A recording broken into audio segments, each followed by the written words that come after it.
Wellpower Technologies. Powering progress, sharing success.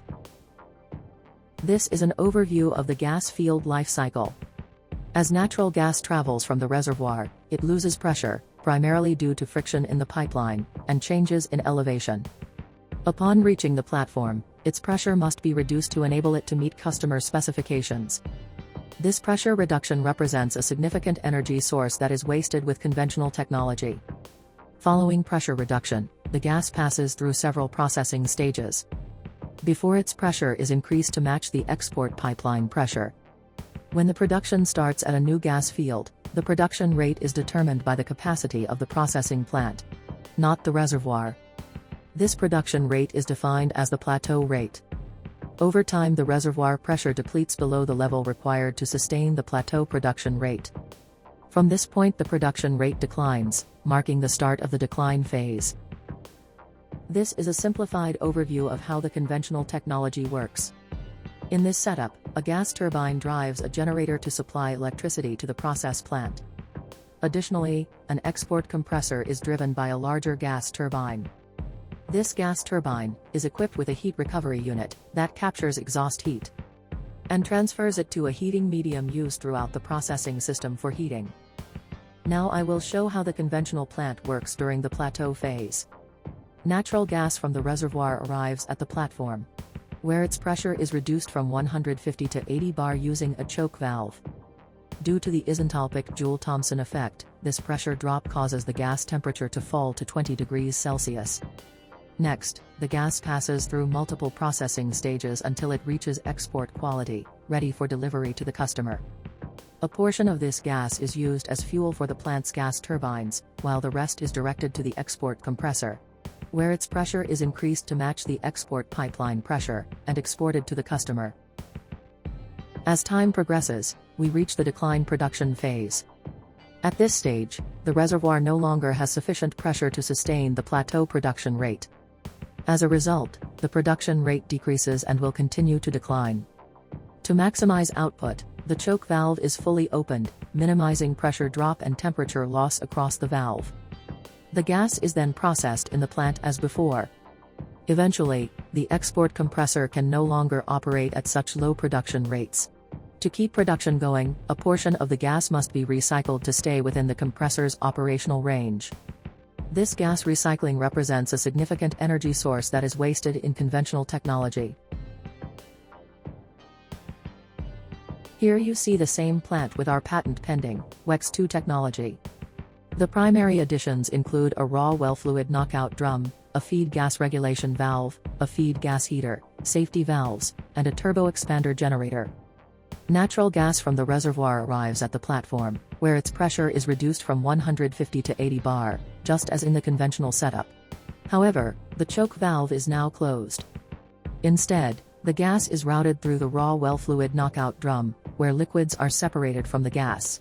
The separated liquids bypasses the turbo expander. The gas exits the raw well fluid knockout drum, and flows through the feed gas regulation valve, which is typically fully open, before entering the feed gas heater. Here, surplus heat from the heat recovery unit is used to warm the gas. Finally, the gas passes through the safety valves and enters the turbo expander, where its pressure is reduced in a near isentropic process. This process converts the energy from pressure reduction into rotational energy, with no combustion involved. The energy source is the pressure drop. This energy drives a generator, producing electricity for the plant. The gas experiences a significantly greater temperature drop, compared to conventional technology, due to the near isentropic expansion in the turbo expander. For example, the gas temperature, which was 20 degrees Celsius in the conventional system, is reduced to -1 degree Celsius here. This enhanced cooling effect offers multiple benefits. The colder gas enhances liquid condensation within the process plant, allowing for an increase in plant pressure. This, in turn, reduces fuel gas consumption and CO2 emissions from the export compressor. The feed gas heater can be used to warm the gas before it enters the turbo expander, increasing the turbo expander generator's power output. This flexibility allows the heater to be optimized for maximum power production or to regulate the downstream gas temperature. The turbo expander generator generates vast amounts of electrical energy, which is fed into the process plant's electrical grid. This reduces, and in some cases eliminates, the need for power from the gas turbine generator, significantly lowering fuel gas consumption and CO2 emissions. In the decline phase of the field's life cycle, gas from the reservoir is routed through the bypass choke valve. Due to the lack of excess pressure energy in the reservoir, with minimal pressure drop, the gas remains warm, complicating processing and increasing the plant's energy demand. Recycled gas from the export compressor is routed back through the turbo expander generator to stay within the operational range of the export compressor. This generates substantial electrical energy, which reduces, and in some cases eliminates, the need for power from the gas turbine generator, thereby lowering fuel gas consumption and CO2 emissions.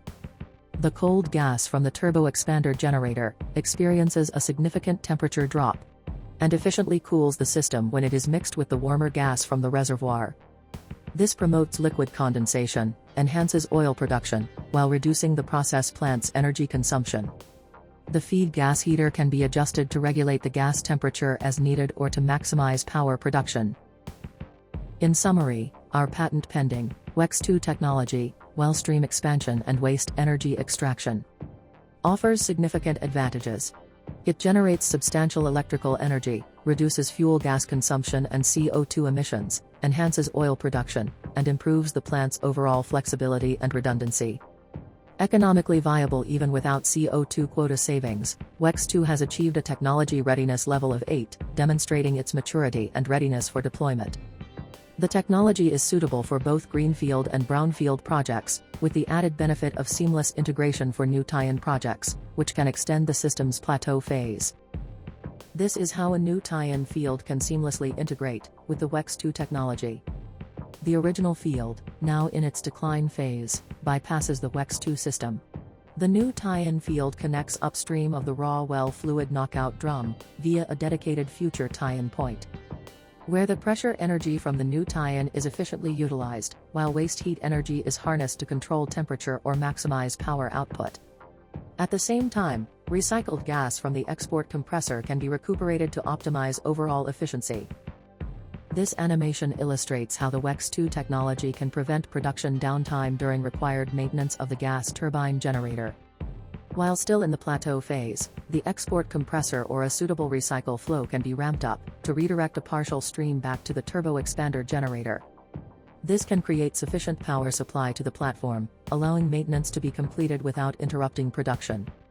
This highlights the flexibility and enhanced redundancy that WEX² technology brings to a process plant by enabling the export compressor to become a power-generating turbine when required.